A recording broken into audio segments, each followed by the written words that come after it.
Hello guys, welcome back to my channel Learn and Grow with Ananya Mishra. So as promised, this is the series for class 8 because a lot of you were requesting class 8 students that please make videos on class 8 science syllabus. So this is the first chapter of class science, crop production and management. So we will start with this, and this comes under the section of biology. Okay.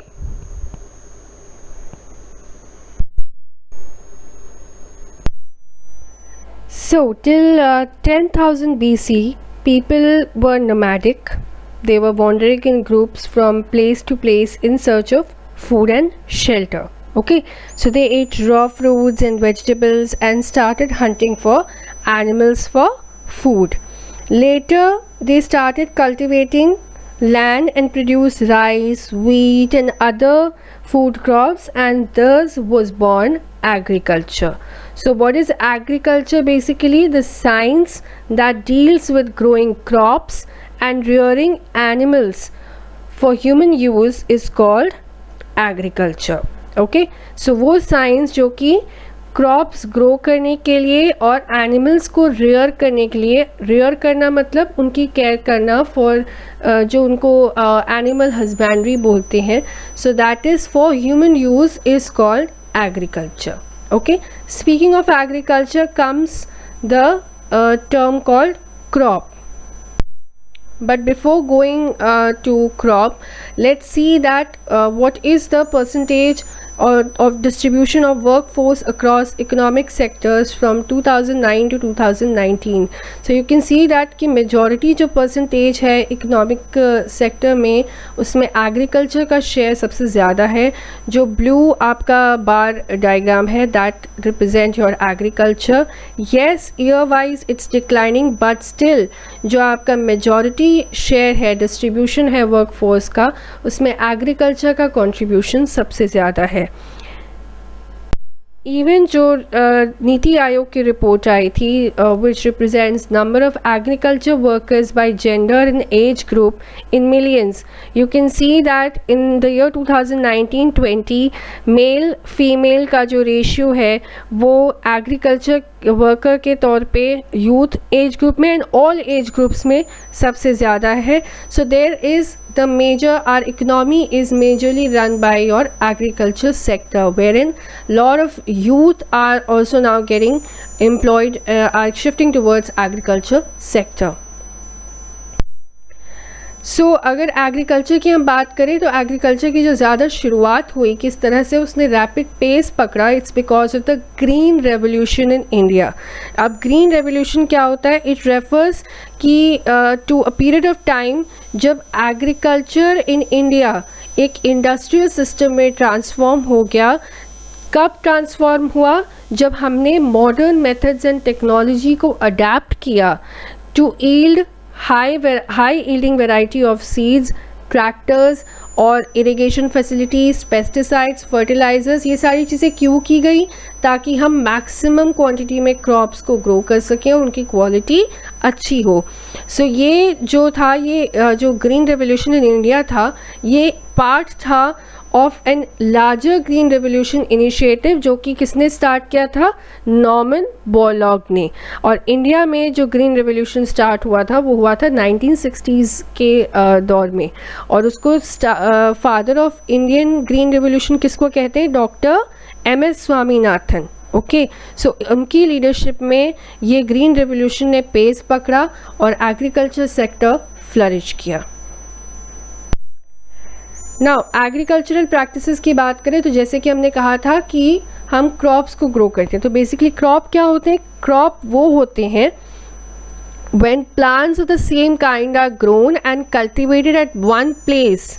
Okay, एक place पे same kind के plants को अगर grow किया जा रहा है पर लार्ज स्केल में, तो वो क्या कहलाती है? क्रॉप. तो जैसे यहाँ पे आप पिक्चर देख रहे हो, ये फार्मर्स हैं, ये क्या कौन सी क्रॉप ग्रो कर रहे हैं? वीट क्रॉप ग्रो कर रहे हैं. तो ये हो गई एक, wheat is a kind of crop. तो ये होती है crop when the plants of the same kind are grown and cultivated at one place on a large scale, it is called a crop. अब वी ऑलरेडी नो कि crops जो है वो different types के होते हैं, जैसे कि सीरियल्स, वेजिटेबल्स, फ्रूट्स, और इनको हम क्लासीफाई कर सकते हैं. They can be classified on the basis of the season in which they grow. तो हम उनको कैसे क्लासीफाई कर सकते हैं? दो कैटेगरी में क्लासीफाई करते हैं, kharif crops and rabi crops. Okay, kharif crops कौन सी होती हैं? जो कि सो की जाती हैं, मतलब उनको बोया जाता है at the beginning of the south west monsoon during June और जुलाई. ओके, तो जब साउथ वेस्ट मानसून शुरू होता है आपका जून, जुलाई, अगस्त, सितंबर, इतने ड्यूरेशन तक आपका साउथ वेस्ट मानसून होता है. और जब इसकी शुरुआत होती है तभी खरीफ क्रॉप्स को ग्रो किया जाता है. अगर हम राबी क्रॉप्स को देखें तो ये विंटर सीजन की शुरुआत में इसको ग्रो किया जाता है. कब? अक्टूबर दिसंबर के पहले. ठीक है, उसकी शुरुआत में इनको ग्रो किया जाता है. और इनको हार्वेस्ट मतलब क्या होता है? जब क्रॉप ग्रो मैच्योर कर जाती है, इनको हम कट करते हैं. तो उनको कब किया जाता है? ये मॉनसून के बाद खरीफ क्रॉप्स को किया जाता है सितंबर और अक्टूबर में, और मार्च और अप्रैल में राबी क्रॉप्स को किया जाता है. अब खरीफ क्रॉप्स और राबी क्रॉप्स के एग्जाम्पल देख लेते हैं. Example of kharif crops are paddy, maize, soybean, cotton, groundnut.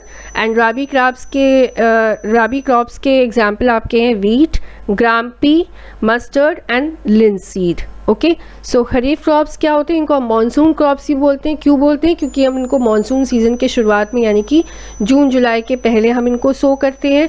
और राबी क्रॉप्स जो है वो विंटर क्रॉप्स होती हैं, क्योंकि इनको हम विंटर सीज़न के पहले सो करते हैं. और खरीफ क्रॉप्स को हार्वेस्ट करते हैं हम मानसून के बाद, यानी कि सितंबर और अक्टूबर में. और राबी क्रॉप्स को हार्वेस्ट करते हैं हम मार्च और अप्रैल में. Okay, so these are the two basic your classification of crops, kharif crops and rabi crops.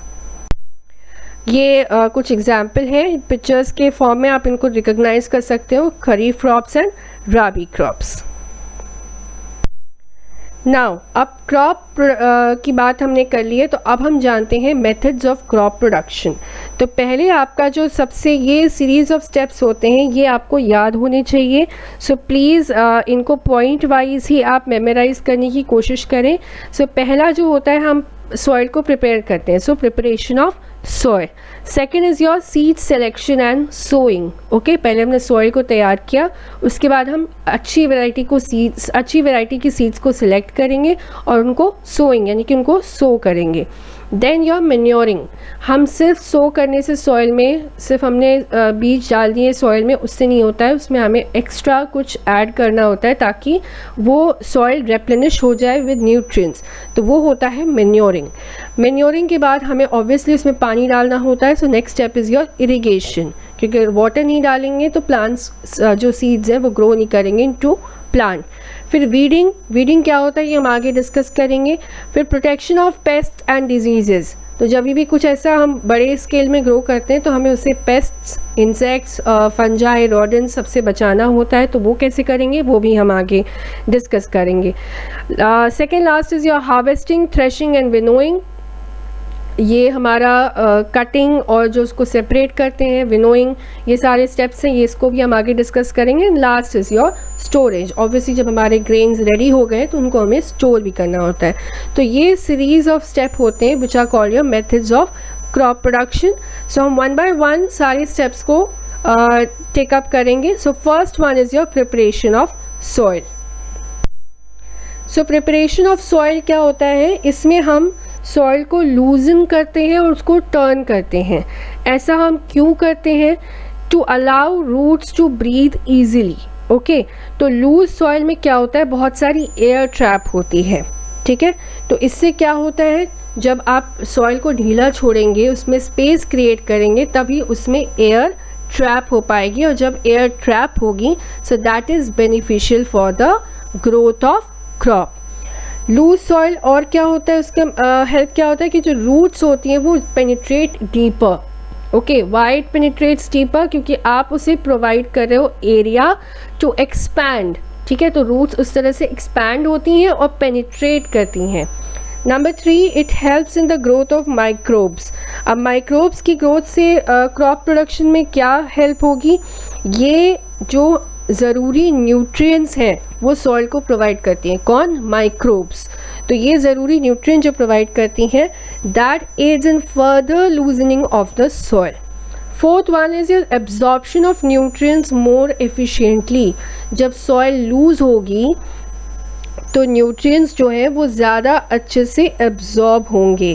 कैसे होंगे? जब आप सॉइल को टर्न करेंगे, लूजन करेंगे, तो जो न्यूट्रिएंट रिच सॉइल है वो टॉप पर आ जाएगी और उससे क्या होगा कि न्यूट्रिएंट एब्जॉर्प्शन ज़्यादा होगा।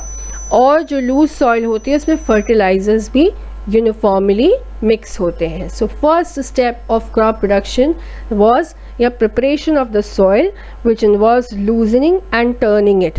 अब ये लूजनिंग एंड टर्निंग कैसे होती है? This process is called your tilling और ploughing.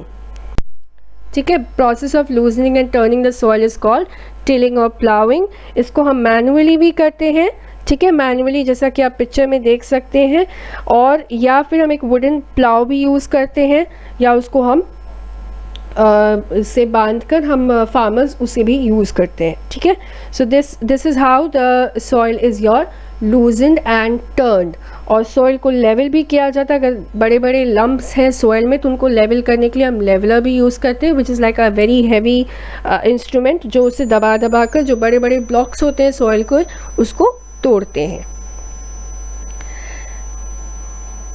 Next is your seed selection and sowing.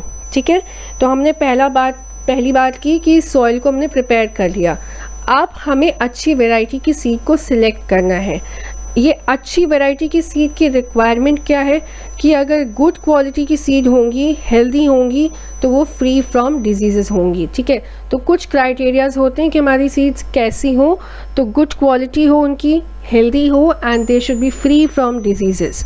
फिर they should be planted at proper depth. Proper depth की बात क्यों की जा रही है कि अगर उन्हें हम बहुत सॉइल में डीपली प्लांट कर देंगे तो वो रेस्पायर नहीं कर पाएंगी, और उनके जो शूट्स होंगी वो भी सॉइल में पुश नहीं कर पाएंगी। So if planted on the surface तो वो उनको बर्ड्स खा जाएंगी। So they should be planted at proper depth. तो ना बहुत ज़्यादा गहरे उनको बहुत ज़्यादा डीप ना ही प्लांट करें, ना बहुत ज़्यादा सरफेस पे हो। अगर बहुत ज़्यादा डीप होगा तो जो उनकी शूट्स हैं उनको एक्सपैंड होने का टाइम नहीं मिलेगा, स्पेस नहीं मिलेगी, और वो सॉइल में ही दब के रह जाएंगे। और अगर हम बहुत ज़्यादा सॉइल के ऊपर सीड्स को प्लांट कर रहे हैं तो उन्हें birds as their food they can catch it. Okay, फिर require water for germination. Seeds जो है उन्हें जर्मिनेशन के लिए वाटर चाहिए, तो उनके the soil should therefore have water in it. If also अगर बहुत ज़्यादा वाटर है तो सीड्स जर्मिनेट। इसलिए जब आप कभी नए सीड्स लाते हो और उन्हें पॉट में डालते हो तो माली हमेशा ये बात कहता है कि आप बहुत ज़्यादा पानी मत डालिए। अगर बहुत ज़्यादा पानी डालेंगे तो सीड्स प्रॉपर्ली जर्मिनेट नहीं होंगी। Fourth and most important, they should be sown at proper distances. अगर बहुत ज़्यादा क्लोज होंगे तो उन्हें इनफ वाटर, सनलाइट और न्यूट्रिएंट्स नहीं मिलेंगे, और अगर बहुत दूर दूर होंगे, उनका सीड बहुत ज़्यादा दूर दूर आप स्प्रेड करोगे तो उससे फील्ड स्पेस वेस्ट होता है। So they should be sown at proper depth and also at proper distance. So these are the main requirement of seed selection. अब सीड्स को हम मैनुअली भी सो कर सकते हैं या सीड ड्रिल का भी यूज़ करते हैं। मैनुअली कैसे? जैसे कि फार्मर्स करते हैं, हाथ में सीड्स को लेते हैं और वो स्प्रिंकल कर देते हैं। पर ऐसे क्या होता है कि कहीं पर सीड्स जाते हैं, कहीं पर नहीं जाते हैं। प्रॉपर डेप्थ पर सीड नहीं जाते हैं, प्रॉपर डिस्टेंस पे सीड्स नहीं स्प्रेड होते हैं, और इस प्रोसेस को हम कहते हैं ब्रॉडकास्टिंग। सीड ड्रिल क्या होता है? Seed drill is attached to a plough. ठीक है, सीड ड्रिल जो होती है वो एक प्लाव से अटैच होती है और उससे हम सीड्स को स्प्रेड करते हैं। Let's see what is seed drill. Seed drill जो है इसमें क्या करते हैं, अगर आप पिक्चर में देखो तो ये एक फनल है ऊपर, उस फनल में हम सीड्स को डाल देते हैं। तो जैसे ही जो प्लाव जो नीचे बने हुए हैं, सिकल शेप जो इंस्ट्रूमेंट नीचे लगे हुए हैं 5, तो वो जैसे ही फरोज बनाते हैं सॉइल में तो seeds automatically at proper depth और एट प्रॉपर डिस्टेंस सॉइल में डिपॉजिट होने लगते हैं बाय द ड्रिल। तो इससे it sows the seeds at equal distance and proper depth. So normally ये लोग मेथड अब यूज़ कर रहे हैं seed drill for sowing the seeds. Next up is your manuring. Manuring क्या है कि हमने सीड्स को सॉइल में डाल दिया, ठीक है, बट सिर्फ सॉइल में डालने से नहीं होगा, you have to add something extra for enriching the soil quality, for replenishing the soil with nutrients, और उस प्रोसेस को हम कहते हैं मैन्योरिंग। तो ठीक है, तो प्लांट्स को ग्रोथ के लिए न्यूट्रिएंट्स चाहिए होते हैं जो उन्हें सॉइल से मिलेंगे, तो सॉइल अपने आप तो बनाएगा नहीं, तो सॉइल में हम मैन्योर ऐड करते हैं, ये न्यूट्रिएंट्स को हम टाइम टू टाइम रेप्लेनिश करते हैं। तो ये या तो नेचुरल मेथड से होता है या हम उसमें मैन्योर्स और फर्टिलाइजर्स डालते हैं। नेचुरल मेथड से कैसे होता है? सो प्रिपरेशन ऑफ सॉइल क्या होता है, इसमें हम सॉइल को लूजन करते हैं और उसको टर्न करते हैं। ऐसा हम क्यों करते हैं? To allow roots to breathe easily. Okay, तो लूज सॉइल में क्या होता है, बहुत सारी एयर ट्रैप होती है, ठीक है। तो इससे क्या होता है, जब आप सॉइल को ढीला छोड़ेंगे, उसमें स्पेस क्रिएट करेंगे, तभी उसमें एयर ट्रैप हो पाएगी, और जब एयर ट्रैप होगी so that is beneficial for the growth of crop.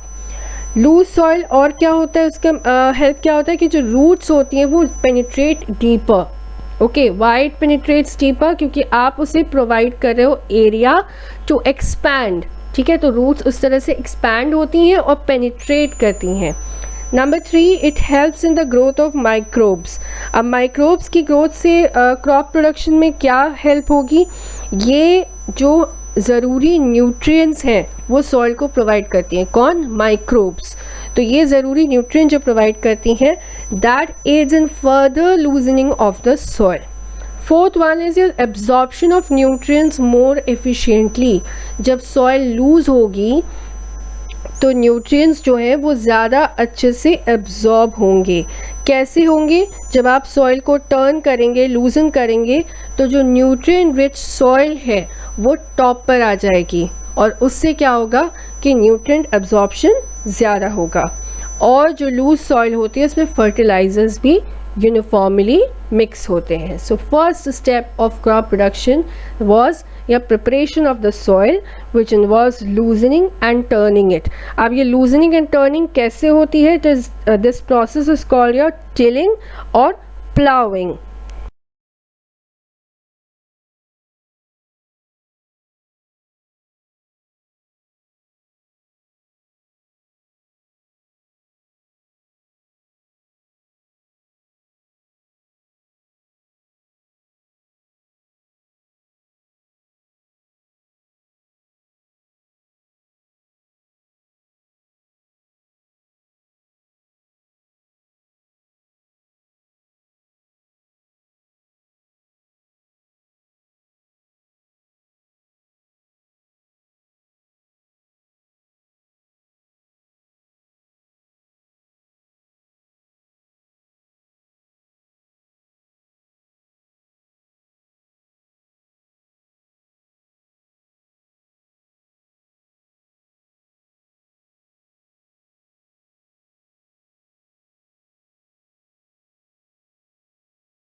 which are using fertilizers in manures.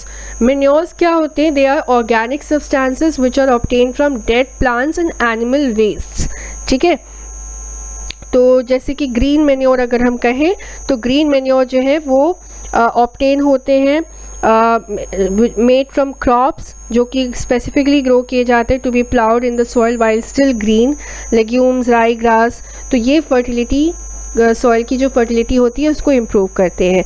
Animal manure क्या होते हैं? वो एनिमल वेस्ट के होते हैं। अब एक कंपोस्ट होता है। कंपोस्ट क्या होता है? एक मैन्योर होता है which is obtained by the decomposition of dead plants and animal waste. ठीक है, सो ये हमारे मैन्योर्स होते हैं जो कि नेचुरल और ऑर्गेनिक सब्सटेंसेस से मिलके बने होते हैं। दूसरी तरफ अगर हम देखें फर्टिलाइजर्स, तो ये ह्यूमन मेड होते हैं, केमिकल सब्सटेंसेस होते हैं जिनके पास एक या एक से ज़्यादा न्यूट्रिएंट्स होते हैं which are essential for plant growth. Basically nitrogen, phosphorus and potassium salt वाले फर्टिलाइजर्स NPK फर्टिलाइजर्स होते हैं और ये वाटर में बहुत अच्छे से सॉल्युबल होते हैं। That is why they are directly absorb by the plants and greatly increase crop yields. Okay, तो लेकिन अगर इनका एक्सेस यूज़ किया जाए तो ये प्लांट्स के लिए, वाटर बॉडीज़ के लिए, ह्यूमन बींग्स के लिए भी हार्मफुल होते हैं। So manures natural and fertilizers are artificial. Next come your irrigation. Okay, so irrigation obviously हमने फर्टिलाइज़र डाल दिया, मैन्योर डाल दिया, अब हमें पानी की ज़रूरत है। तो वाटर रिक्वायर्ड फॉर इरिगेशन कई सोर्स से लिया जा सकता है, reservoirs, rivers, lakes, ponds, wells and tube wells.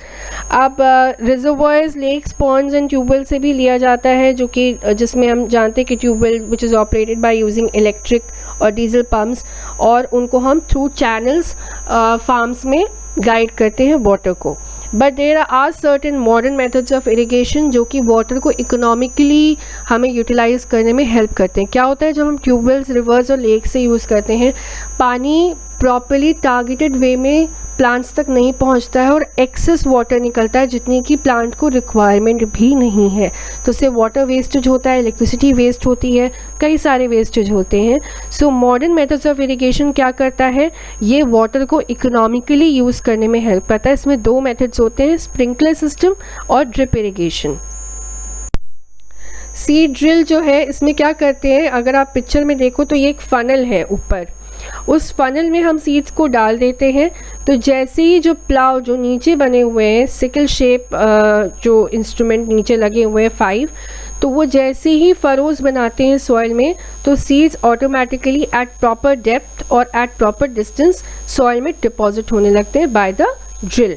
तो इससे it sows the seeds at equal distance and proper depth. So normally ये लोग मेथड अब यूज़ कर रहे हैं seed drill for sowing the seeds.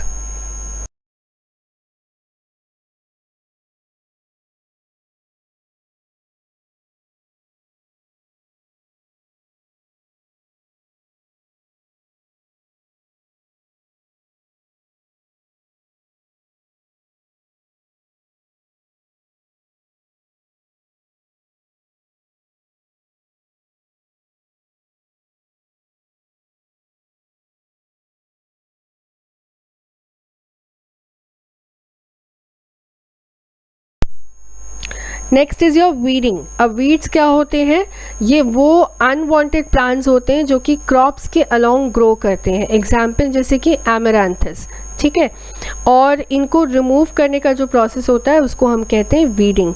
इनको हम मैनुअली भी रिमूव कर सकते हैं या इंस्ट्रूमेंट का भी यूज़ करते हैं।